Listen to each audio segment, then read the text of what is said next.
All right, welcome to the Explainer. Today we're doing something a little different. A bit of an experiment, really. We're going to travel back in time, over 200 years, to meet a single person. But here's the twist. Our guide isn't some historian. Nope, it's an AI. Let's just see what happens. So this is really the big question we're tackling today.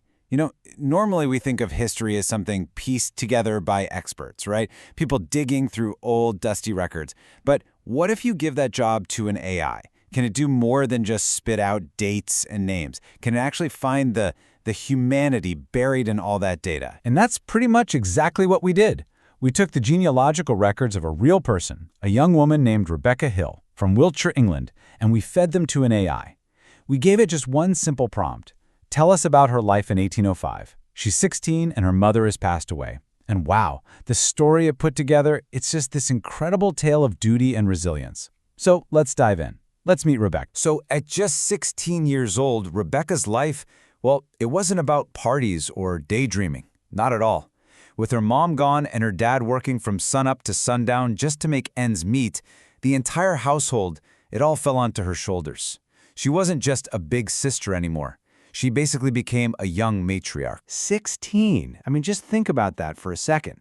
At an age where we're, learning to drive or thinking about prom, Rebecca was the main caregiver for her three younger siblings. You had George, who was 15, Lucia, just 11, and little Samuel, who's only 8 years old.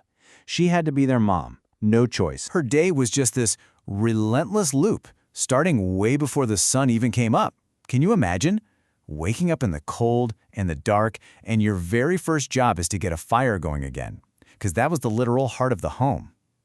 After that, it was on to making a simple breakfast, probably just porridge, getting her siblings all dressed and ready for the day, and then she had to face the never-ending job of running the entire house. And this actually comes from historical records, describing what girls in her position were expected to know. I mean, forget about algebra or literature. This was a curriculum for pure survival. Brewing, baking, sewing, cooking. These weren't hobbies, This was her job description, and she had to be an expert in all of it. But wait, it gets even more intense. Running the house, that was only half of it. In a family struggling like hers, if you were able to work, you worked. End of story. So Rebecca's labor wasn't just, unpaid work around the house. She was also expected to earn actual money to help keep the family from starving. So, how did she earn money? Well, it could have been a few different ways.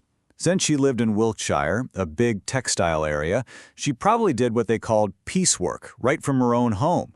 Spinning thread or sewing clothes for just a few pennies apiece. Or maybe she worked as a part-time servant for a richer family. And you can bet that when harvest time rolled around, she was out in those fields with everybody else, picking up any leftover grain. Her hands they were never still. Okay, so it's really easy to just picture her life as this endless, miserable grind. And don't get me wrong, her life was incredibly hard. But we have to remember, even when things are at their absolute toughest, people still find these little stolen moments. Moments of community, of learning, even joy. It's like Rebecca was enrolled in two totally different schools at once. Her formal education? Pretty much zero. We actually know from her marriage certificate later in life that she signed it with an X. She couldn't even write her own name. But her practical education, whoa, it was off the chart sophisticated. She became a master of budgeting, managing resources, childcare. I mean, these weren't classes she was taking. These were real-life, high-stakes survival skills. And somehow, in the middle of all that work, life still found a way. Community was everything. It was the glue that held it all together. Going to church on Sunday, that wasn't just some obligation, that was the social event of the entire week. Things like harvest festivals or May Day, those were rare, precious opportunities for a little music, a little celebration. And imagine a trip to the market in the next town over. For her, that would have been a huge adventure. A break from the daily grind, seeing new people, hearing the latest news and stories. So what's the takeaway from all this? This brutal childhood that basically robbed her of being a kid, it wasn't just about hardship. It was like a furnace, a crucible, that forged her into the incredible woman she was about to become. I mean, this is basically a masterclass in resilience, right? every single skill she was forced to learn just to get by. How to run a home, how to care for people, how to just plain survive. All of it became the bedrock for the rest of her life. It was preparing her, in the toughest way possible, for everything that was still ahead. And all of it all leads to this one final, powerful number: 11. The young girl who had to be a mother to her siblings at just 16 years old, she went on to have and raise 11 children of her own. That strength, that nurturing ability, those incredible practical skills she learned the hard way, they served her for all of her 74 years. What a powerful legacy. And that brings us full circle, right back to where we started. The AI didn't just make this up. It didn't invent Rebecca's story. It just saw the patterns in the data, and it shined a light on a life that was already there, waiting to be seen. It really makes you wonder, doesn't it?